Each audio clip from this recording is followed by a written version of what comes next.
ಓಂ ಶ್ರೀ ಗುರು ಬಸವಲಿಂಗಾಯ ನಮಃ. ಮರ್ತ್ಯಲೋಕ ಎಂಬುದು ಕರ್ತಾರನ ಕಮ್ಮಟವಯ್ಯ. ಇಲ್ಲಿ ಸಲ್ಲುವವರು ಅಲ್ಲಿಯೂ ಸಲ್ಲುವರಯ್ಯ, ಇಲ್ಲಿ ಸಲ್ಲದವರು ಅಲ್ಲಿಯೂ ಸಲ್ಲರಯ್ಯ.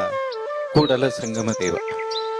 ಪ್ರಾತಸ್ಮರಣೀಯ ಬಸವಾದಿ ಶಿವಶರಣರನ್ನ ಸ್ಮರಿಸಿಕೊಂಡು ಕೃಷ್ಣಾಪುರ ಗ್ರಾಮದಲ್ಲಿ ನಡೆದಿರುವಂಥ ಶ್ರೀಮನ್ನಿರಂಜನ ಜಗದ್ಗುರು ಗುರುಬಸವ ಮಹಾಸ್ವಾಮಿಗಳವರ ಪುರಪ್ರವೇಶದ ಈ ಸಮಾರಂಭದ ದಿವ್ಯ ಸಾನ್ನಿಧ್ಯವನ್ನು ವಹಿಸಿಕೊಂಡಿರುವಂಥ ಪರಮ ಪೂಜ್ಯರಾದ ಬಾತಂಬ್ರ ಬೀದರ್ ಭಾಲ್ಕಿ ವಿರಕ್ತ ಮಠದ ಪೂಜ್ಯರಾಗಿರುವಂಥ ಜಗದ್ಗುರು ಶಿವಯೋಗಿ ಮಹಾಸ್ವಾಮಿಗಳವರಲ್ಲಿ ಅನಂತ ಶರಣಾರ್ಥಿಗಳನ್ನ ಸಲ್ಲಿಸಿ ವೇದಿಕೆಯಲ್ಲಿ ಆಸೀನರಾಗಿರುವಂಥ ಸಮಸ್ತ ಪೂಜ್ಯರಲ್ಲಿ ಶರಣೆಂದು ಈ ಕಾರ್ಯಕ್ರಮಕ್ಕೆ ಆಗಮಿಸಿರುವಂಥ ಈ ಭಾಗದ ಜನಪ್ರಿಯ ಮತ್ತು ಜನಪರ ಶಾಸಕರಾಗಿರುವಂಥ ಸನ್ಮಾನ್ಯ ಶ್ರೀ GS ಪಾಟೀಲ್ ರವರೇ, ಇತರ ಎಲ್ಲ ಗೌರವಾನ್ವಿತ ಗಣ್ಯಮಾನ್ಯರೇ, ಈ ಕಾರ್ಯಕ್ರಮದಲ್ಲಿ ಅತ್ಯಂತ ಆಸಕ್ತಿಯಿಂದ ಭಕ್ತಿಯಿಂದ ಶ್ರದ್ಧೆಯಿಂದ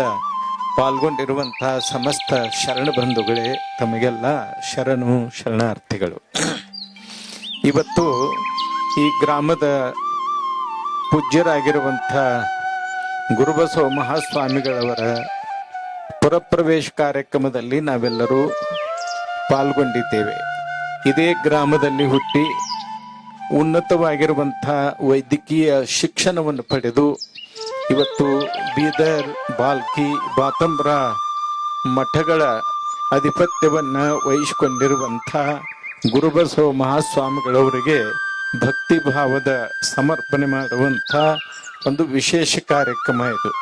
ಯಾಕಂದರೆ ಇವತ್ತು ಅವರು ಮಠದ ಸ್ವಾಮಿಗಳಾಗಿ ಸಮಾಜ ಸೇವಾ ಕೈಂಕರ್ಯವನ್ನು ಕೈಗೊಂಡಿದ್ದಾರೆ. ಸ್ವಾಮಿಗಳಾಗೋದಂದ್ರೆ ಸಮಾಜಕ್ಕೆ ನಮ್ಮ ಇಡೀ ಬದುಕನ್ನು ಸಮರ್ಪಿಸಿಕೊಳ್ಳೋದು, ಅತ್ಯಂತ ಶ್ರದ್ಧೆಯಿಂದ ಸಮರ್ಪಣಾ ಭಾವದಿಂದ ಸಮಾಜದ ಸೇವೆಯನ್ನು ಮಾಡೋದು. ಲಿಂಗೈಕ್ಯ ಹಾನಗಲ್ಲ ಕುಮಾರ ಮಹಾಸ್ವಾಮಿಗಳವರ ಆದರ್ಶವನ್ನ ಮೈಗೂಡಿಸಿಕೊಂಡು ಬೆಳೆದಿರುವಂಥ ಪೂಜ್ಯರಾದ ಗುರುಬಸವ ಮಹಾಸ್ವಾಮಿಗಳವರು ಇವತ್ತು ಒಂದು ಬೀದರ್ ಜಿಲ್ಲೆಯ ಒಂದು ಶ್ರೇಷ್ಠ ವಿರಕ್ತ ಮಠದ ಮಹಾಸ್ವಾಮಿಗಳಾಗಿ ಇವತ್ತು ಕಾರ್ಯವನ್ನ ನಿರ್ವಹಿಸುವಂಥ ಒಂದು ಅಪೂರ್ವವಾಗಿರುವಂಥ ಅವಕಾಶವನ್ನ ಅವರು ಪಡೆದುಕೊಂಡಿದ್ದಾರೆ. ನಿಜವಾಗಿಯೂ ಬೀದರ್ ಜಿಲ್ಲೆ ಅಂದರೆ ಅದು ಶರಣರ ನಾಡು. ಬಸವ ಕಲ್ಯಾಣದ ಆ ಒಂದು ಭಾಗದಲ್ಲಿ ಇವತ್ತು ನಮ್ಮ ಭಾಗದ ಪೂಜ್ಯರಾದ ಗುರುಬಸವ ಮಹಾಸ್ವಾಮಿಗಳವರು ಅಧಿಕಾರವನ್ನು ವಹಿಸಿಕೊಂಡಿರುವಂತಹದ್ದು ನಿಜಕ್ಕೂ ಬಹುಶಃ ನಮಗೆಲ್ಲರಿಗೂ ಅತ್ಯಂತ ಹೆಮ್ಮೆ ಮತ್ತು ಸಂತೋಷವನ್ನ ಉಂಟು ಮಾಡಿದೆ. ಸ್ವಾಮಿಗಳಾದವರು ಇವತ್ತು ಸಮಾಜ ಸೇವೆಗೆ ತಮ್ಮನ್ನು ತಾವು ಸಮರ್ಪಿಸಿಕೊಂಡಿರ್ತಾರೆ. ತಂದೆ ತಾಯಿ ಬಂಧು ಬಳಗ ಎಲ್ಲವನ್ನು ಬಿಟ್ಟು ಸಮಾಜ ಸೇವೆ ಮಾಡ್ತಾ ಸಮಾಜದಲ್ಲಿರುವಂಥ ಭಕ್ತರೇ ನನ್ನ ತಂದೆ ಮತ್ತು ತಾಯಿಗಳೆಂದು ಭಾವಿಸಿಕೊಂಡು ಆ ರೀತಿಯಲ್ಲಿ ನಿರಂತರ ಸೇವೆಯನ್ನು ಮಾಡುವಂಥ ಒಂದು ಅವಕಾಶ ಇದೆ. ಯಾಕಂದರೆ ಸ್ವಾಮಿಗಳು ಸಮಾಜದಲ್ಲಿ ಗುರು ಮತ್ತು ಜಂಗಮರ ಸ್ಥಾನವನ್ನು ನಿರ್ವಹಿಸ್ತಾರೆ. ಸಮಾಜದಲ್ಲಿ ಸ್ವಾಮಿಗಳು ಇದ್ದರೆ ಸಮಾಜದಲ್ಲಿರುವಂಥ ಅಂಕು ಡೊಂಕುಗಳನ್ನು, ಲೋಪ ದೋಷಗಳನ್ನು, ಅಜ್ಞಾನ, ಅಂಧಶ್ರದ್ಧೆ, ಮೂಢನಂಬಿಕೆಗಳನ್ನು ನಿವಾರಣೆ ಮಾಡಲಿಕ್ಕೆ ಸಾಧ್ಯವಾಗ್ತದೆ. ಸ್ವಾಮಿಗಳಾದವರೇ ಸಮಾಜದಲ್ಲಿರುವಂಥ ವ್ಯಕ್ತಿಯ ದುರ್ವ್ಯಸನಗಳನ್ನು ನಿವಾರಣೆ ಮಾಡಿ ಅವನಲ್ಲಿ ಸದ್ಗುಣಗಳನ್ನು ತುಂಬುವಂಥ ಕೆಲಸ ಮಾಡ್ತಾರೆ. ಅದರ ಜೊತೆಗೆ ವ್ಯಕ್ತಿಯ ಅಂಗಗುಣಗಳನ್ನು ನಿವಾರಿಸಿ ಅವನಲ್ಲಿ ಲಿಂಗ ಗುಣಗಳನ್ನು ಬಿಂಬಿಸಿ ಅವನನ್ನು ಸನ್ಮಾರ್ಗದತ್ತ ನಡೆಸುವಂಥ ಒಂದು ಕಾರ್ಯವನ್ನು ಮಾಡ್ತಾರೆ. ಅದಕ್ಕೇ ಇವತ್ತು ನಮ್ಮ ಸಮಾಜದಲ್ಲಿ ಗುರುಗಳಿಗೆ ಅತ್ಯಂತ ಶ್ರೇಷ್ಠವಾಗಿರುವಂಥ ಸ್ಥಾನ ಇರೋದನ್ನು ನಾವೆಲ್ಲ ನೋಡ್ತೀವಿ.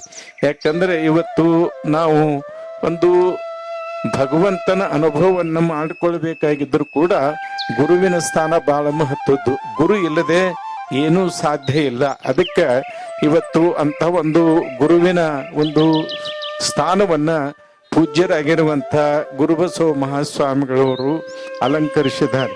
ನಮ್ಮ ಆನಂದ ವಿರಕ್ತ ಮಠ ಹೇಳಿದ ಹಾಗೆ ಅವರು ವೈದ್ಯಕೀಯ ಶಿಕ್ಷಣವನ್ನು ಪಡೆದು ಈ ಲೌಕಿಕ ವೈದ್ಯರಾಗಿದ್ದರೂ ಕೂಡ ಇವತ್ತು ಗುರುಸ್ಥಾನವನ್ನ ಅಲಂಕರಿಸುವುದರ ಮೂಲಕ ಅವರು ಭವರೋಗ ವೈದ್ಯರಾಗಿನೂ ಕೂಡ ಇವತ್ತು ಒಂದು ವಿಶೇಷವಾಗಿರುವಂತ ಸ್ಥಾನವನ್ನು ಪಡೆದಿದ್ದಾರೆ. ಅದಕ್ಕೆ ಅವರಿಗೆ ಉಭಯ ವೈದ್ಯರು ಅಂತ ಕರೆದ್ರೆ ತಪ್ಪೇನಿಲ್ಲ ಅಂತ ನನಗನಿಸ್ತದೆ. ಅಂಥ ಒಂದು ಶ್ರೇಷ್ಠವಾಗಿರುವಂತಹ ಸ್ಥಾನವನ್ನ ಅವರು ಅಲಂಕರಿಸಿದ್ದಾರೆ. ಸಮಾಜದಲ್ಲಿ ಗುರುವಿಗೆ ಉನ್ನತವಾಗಿರುವಂತಹ ಸ್ಥಾನ ಇದೆ. ನಮ್ಮ ಸಮಾಜದ ಜನ ಕೂಡ ಗುರುವಿಗೆ ಪರಂಪರಾಗತವಾಗಿ ವಿಶೇಷವಾಗಿರುವಂತಹ ಒಂದು ಸ್ಥಾನವನ್ನ ಕಲ್ಪಿಸಿಕೊಟ್ಟಿದ್ದಾರೆ. ಗುರುವಿನ ಅನುಗ್ರಹ ಇಲ್ಲದೆ ಯಾವುದು ಎಂದೂ ಸಾಧ್ಯ ಇಲ್ಲ ಅನ್ನೋದನ್ನು ಬಹಳ ಸ್ಪಷ್ಟವಾಗಿ ಗಮನಿಸಬೇಕು. ಆ ಒಂದು ಹಿನ್ನೆಲೆಯಲ್ಲಿ ಇವತ್ತು ಸಮಾಜದ ಲೋಪ ದೋಷಗಳನ್ನು ತಿದ್ದುವಂತ, ಸಮಾಜದಲ್ಲಿರುವಂತ ಜನರ ಅಂಧಶ್ರದ್ಧೆ ಮೂಢನಂಬಿಕೆಗಳನ್ನ ನಿವಾರಣೆ ಮಾಡುವಂತ ಒಂದು ಕಾರ್ಯವನ್ನು ಮಾಡ್ತಾ ಒಂದು ಸರ್ವಾಂಗ ಸುಂದರವಾಗಿರುವಂತ ಒಂದು ವ್ಯಸನ ಮುಕ್ತವಾಗಿರುವಂತ ಒಂದು ಸಮಾಜವನ್ನ ನಿರ್ಮಾಣ ಮಾಡುವಂತ ಒಂದು ಕೆಲಸವನ್ನು ಮಾಡುವುದಕ್ಕೆ ಇವತ್ತು ಪೂಜ್ಯರಾಗಿರುವಂತ ಗುರುಬಸವ ಮಹಾಸ್ವಾಮಿಗಳವರು ಕಂಕಣಬದ್ಧರಾಗಿದ್ದಾರೆ. ಇದು ಬಹಳ ಮುಖ್ಯವಾಗಿರುವಂತಹದ್ದು. ಇವತ್ತು ಸಮಾಜ ವ್ಯಸನ ಮುಕ್ತವಾಗಿರುವಂತಹ ಸಮಾಜ ನಿರ್ಮಾಣಗೊಳ್ಳಬೇಕಾಗಿತ್ತು ಅಂದ್ರೆ ನಾವು ಗುರುಗಳನ್ನು ಆಶ್ರಯಿಸಿ ನಮ್ಮಲ್ಲಿರುವಂತಹ ದುರ್ವ್ಯಸನ ದುರಾಚಾರಗಳನ್ನು ಬಿಟ್ಟು ಸನ್ಮಾರ್ಗದಲ್ಲಿ ನಡೆದಾಗ ಖಂಡಿತವಾಗಿ ಒಂದು ಸುಂದರವಾಗಿರುವಂತಹ ಸಮಾಜ ಅದು ನಿರ್ಮಾಣಗೊಳ್ಳಲಿಕ್ಕೆ ಸಾಧ್ಯವಾಗ್ತದೆ. ಆ ಒಂದು ಹಿನ್ನೆಲೆಯಲ್ಲಿ ಈ ಸ್ವಾಮಿ ಮತ್ತು ಸಮಾಜದ ಸಂಬಂಧ ಹೇಗೆ ಅಂದ್ರೆ ನೀರು ಮತ್ತು ಮೀನುಗಳ ಸಂಬಂಧ ಇದ್ದಂಗ. ಮೀನು ಎಲ್ಲಿರ್ತಾವ? ನೀರಿನಲ್ಲೇ ಇರ್ತಾವ. ಮೀನುಗಳು ನೀರಿನಲ್ಲೇ ಇರ್ತಾವ. ಆ ನೀರಿನಿಂದ ಮೀನನ್ನು ಹೊರಗೆ ತೆಗೆದ್ರ ಆ ಮೀನು ಬದುಕಲಿಕ್ಕೆ ಸಾಧ್ಯ ಇಲ್ಲ. ಅಂದ್ರೆ ಆ ಮೀನಿಗೆ ಪ್ರಾಣ ಜೀವವನ್ನು ಕೊಟ್ಟಿರುವಂತಹದ್ದು ಯಾವುದು? ನೀರು. ಅದಕ್ಕೆ ಪ್ರತಿಯಾಗಿ ಆ ಮೀನು ಏನ್ ಮಾಡ್ತದೆ ಅಂದ್ರೆ ಆ ನೀರಿನಲ್ಲಿ ಎಲ್ಲ ಒಂದು ಕಲ್ಮಶವನ್ನ ತೊಡೆದು ಹಾಕಿ ಆ ನೀರನ್ನ ಪರಿಶುದ್ಧಗೊಳ್ಳುವಂತೆ ಮಾಡ್ತದೆ. ಹಾಗೆ ಸ್ವಾಮಿಗಳಾದವ್ರು ಎಲ್ಲಿರ್ತಾರೆ ಅಂದ್ರೆ ಸಮಾಜದಲ್ಲಿರ್ತಾರೆ. ಸಮಾಜವನ್ನು ಬಿಟ್ಟು ಸ್ವಾಮಿಗಳು ಬದುಕಲಿಕ್ಕೆ ಸಾಧ್ಯವೇ ಇಲ್ಲ. ಆ ರೀತಿಯಲ್ಲಿ ಅವರು ಸಮಾಜ ಇವತ್ತು ಸ್ವಾಮಿಗಳನ್ನ ಸಂರಕ್ಷಣೆ ಮಾಡ್ತದೆ. ಸಮಾಜ ಸ್ವಾಮಿಗಳಿಗೆ ಪ್ರಾಣವನ್ನ ನೀಡುತ್ತದೆ. ಅಂದ್ರೆ ಅದಕ್ಕೆ ಪ್ರತಿಯಾಗಿ ಸ್ವಾಮಿಗಳಾದವರು ಸಮಾಜದಲ್ಲಿರುವಂತ ಅಂಧಶ್ರದ್ಧೆ ಮೂಢನಂಬಿಕೆ ಲೋಪದೋಷಗಳನ್ನ ನಿವಾರಣೆ ಮಾಡಿ ದುರ್ವ್ಯಸನ ದುರಾಚಾರ ದುಶ್ಚಟಗಳನ್ನ ನಿವಾರಣೆ ಮಾಡಿ ಸಮಾಜದಲ್ಲಿರುವಂತಹ ಜನ ಅತ್ಯಂತ ಶಾಂತಿಯಿಂದ ಸಮಾಧಾನದಿಂದ ನೆಮ್ಮದಿಯಿಂದ ಬದುಕುವಂತೆ ಮಾಡ್ತಾರೆ. ಆ ಕಾರಣಕ್ಕಾಗಿ ಸ್ವಾಮಿ ಮತ್ತು ಸಮಾಜದ ಸಂಬಂಧ ಅಂದ್ರೆ ನೀರು ಮತ್ತು ಮೀನಿನ ಸಂಬಂಧ ಇದ್ದ ಹಾಗೆ. ಆ ದಿಸೆಯಲ್ಲಿ ಪೂಜ್ಯರಾಗಿರುವಂತಹ ಗುರುಬಸವ ಮಹಾಸ್ವಾಮಿಗಳವರು ಸಮಾಜದ ಎಲ್ಲ ಈ ಒಂದು ಲೋಪದೋಷಗಳನ್ನು ತಿದ್ದಿ ಒಂದು ಸರ್ವಾಂಗ ಸುಂದರವಾಗಿರುವಂತ ಸಮಾಜವನ್ನ ನಿರ್ಮಾಣ ಮಾಡಲಿ. ನಮ್ಮೆಲ್ಲರಿಗೂ ಆರಾಧ್ಯರಾಗಿರುವಂತವರು ಲಿಂಗೈಕ್ಯ ಹಾನಗಲ್ಲು ಕುಮಾರ ಮಹಾಸ್ವಾಮಿಗಳವರು. ಯಾಕಂದ್ರೆ ಸ್ವಾಮಿಗಳಂದ್ರೆ ಕುಮಾರಸ್ವಾಮಿಗಳು, ಬೇರೆ ಯಾರು ಸ್ವಾಮಿತ್ವಕ್ಕೆ ಅರ್ಹರಲ್ಲ ಅನ್ನುವಷ್ಟರ ಮಟ್ಟಿಗೆ ನಾವು ಇವತ್ತು ಸಮಾಜದಲ್ಲಿ ಹಾನಗಲ್ಲು ಕುಮಾರಸ್ವಾಮಿಗಳವ್ರನ್ನ ನೋಡ್ತೇವೆ. ನಮ್ಮ ಭಾಗದಲ್ಲಿ ಬಹಳ ಪ್ರಚಲಿತ ಶಿವಯೋಗಿ ಅಂದ್ರೆ ಅತ್ನಿ ಶಿವಯೋಗಿ, ಸ್ವಾಮಿಗಳಂದ್ರೆ ಹಾನಗಲ್ಲ ಸ್ವಾಮಿಗಳು ಅಂತ. ಹಾನಗಲ್ಲ ಕುಮಾರ ಮಹಾಸ್ವಾಮಿಗಳವರ ಕನಸನ್ನ ನನಸಾಗಿಸುವಂತ ಒಂದು ಕೆಲಸವನ್ನ ನಮ್ಮ ಪೂಜ್ಯರಾಗಿರುವಂತಹ ಗುರುಬಸವ ಸ್ವಾಮಿಗಳವರು ಮಾಡಿಕೊಂಡು ಹೋಗುವುದರಲ್ಲಿ ಯಾವುದೇ ಸಂದೇಹ ಇಲ್ಲ. ನಮ್ಮ ಪೂಜ್ಯರಾಗಿರುವಂತಹ ಬಾತಂಬರ ಶಿವಯೋಗಿ ಮಹಾಸ್ವಾಮಿಗಳವರು ನಮ್ಮ ಗುರುಬಸವ ಮಹಾಸ್ವಾಮಿಗಳವ್ರ ಮೇಲೆ ಅನುಗ್ರಹ ಮಾಡಿದ್ದೇ ಒಂದು ವಿಶೇಷ ಅಂತ ನನಗನ್ನಿಸ್ತದೆ. ಯಾಕಂದ್ರೆ ಗುರುವಿನ ಅನುಗ್ರಹ ಇತ್ತ ಅಂದ್ರೆ ಸಮಾಜದಲ್ಲಿ ಯಾವುದೂ ಅಸಂಭವ ಇಲ್ಲ.